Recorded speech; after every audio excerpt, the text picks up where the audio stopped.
straight cook the motherfucker out, little brother. Like, hey, no friends now.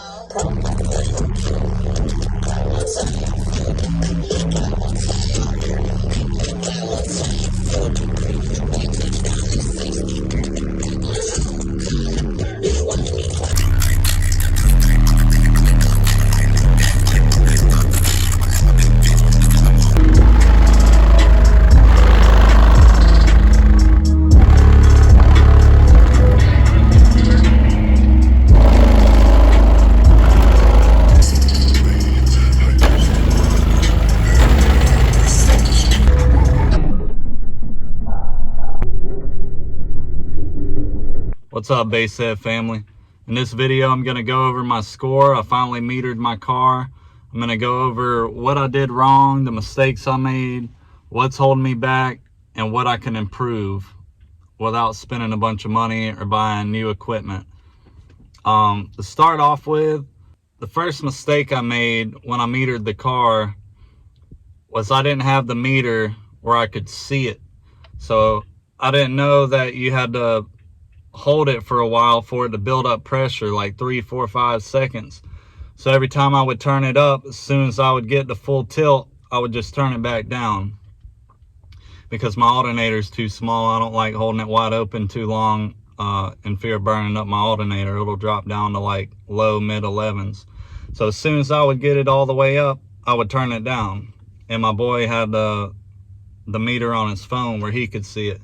So next time I gotta have him hold it to the window so I can watch it and hold it open until I see the meter stop. But I metered 146.5. That's 2 Skar Evl 18s in a trunk with a back seat on 2 1500 amps, one to each sub. But they were turned down a little bit and still dropping to probably mid 11s on the voltage. So I know they might have been seeing 1,000 watts a piece RMS. The things that were holding me back was the knob, for one thing, not holding it long enough.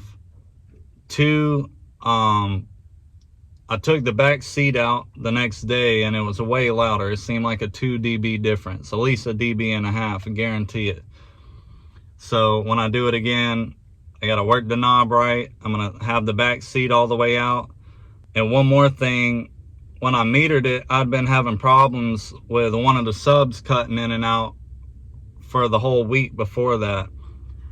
And I wasn't sure what it was. I finally figured out this morning on the way to work, one of the ground wires had rattled loose on one of the amps. Every time I would pop the trunk and turn it up, it wouldn't do it.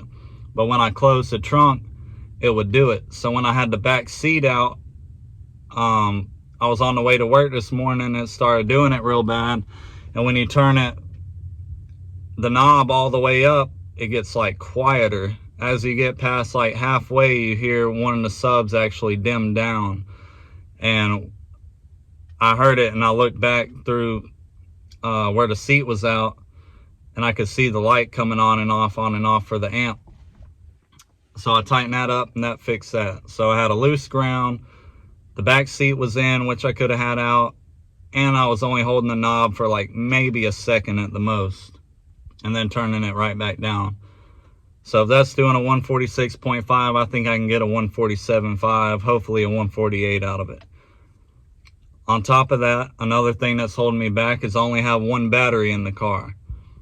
When I did the alternator, it was supposed to be a 250 amp alternator, but I don't even think it's a 200 amp alternator because the way it's dropping voltage, I have to have the amps like turn literally halfway down for it to not drop under like 13.5. But I only have one battery in the car because my girl's battery went out in her car. So I took the battery out of the front, put it in her car, and haven't got another battery yet.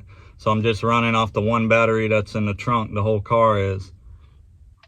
So once I upgrade my alternator, I'm gonna get a 370 amp pretty soon, an Autotech. I know I'll be getting all, you know, them 1500 Skars only put out maybe 1400 at best. So at least I'll see as much power as I can once I get my another battery and the bigger alternator. So battery and alternator, back seat out, and then when I decide to get a bigger amp, a 5K or an 8K, whatever I get, I'll be able to really max some subs out. The box is pretty good, so I'm not too worried about the box to try to get louder. I'm probably not going to build a box until I plan on getting different subs. I want to do the subs and the port facing up, because my last box was like that, and the ports were not even a foot from my back deck, and I've got the back deck cut out, so the port and the subs can basically roll right into the back deck and into the cab, and then when I take the seat out, it's still way louder. One more thing, you know, I didn't have time to play with it. It was just about to be dark, so I couldn't like let the window up on the driver's side and crack the door, open the door all the way, shut the door, let the window down. Couldn't play with the different variations to see what would do a higher score. I also want to try moving the meter, move it to the glass, see how it does there. I want to try laying the passenger seat down. I think if I lay the passenger seat down with the back seat out, driver window up, and door halfway open, I think it's going to be the best score. But I got all kind of stuff I got to play with, a couple things I got to fix, iron out, got to get a battery, and it should be a pretty good bit better. If I can get anywhere close to 149 with these EVLs without changing the amps, that's going to be pretty damn good in a trunk car. But if I'm planning on running a 5K, I'm either going to do 3 Def Bonts 15s or 2 SoundCube 18s. That shit'll be slamming. Alright, I appreciate y'all watching the video. I'll throw a little bit of footage at the end. I just wanted to let y'all know what 2 EVL 18s on roughly 2K can do. And I got more to get out of it on the same power. I appreciate y'all watching. Got more coming soon. Peace.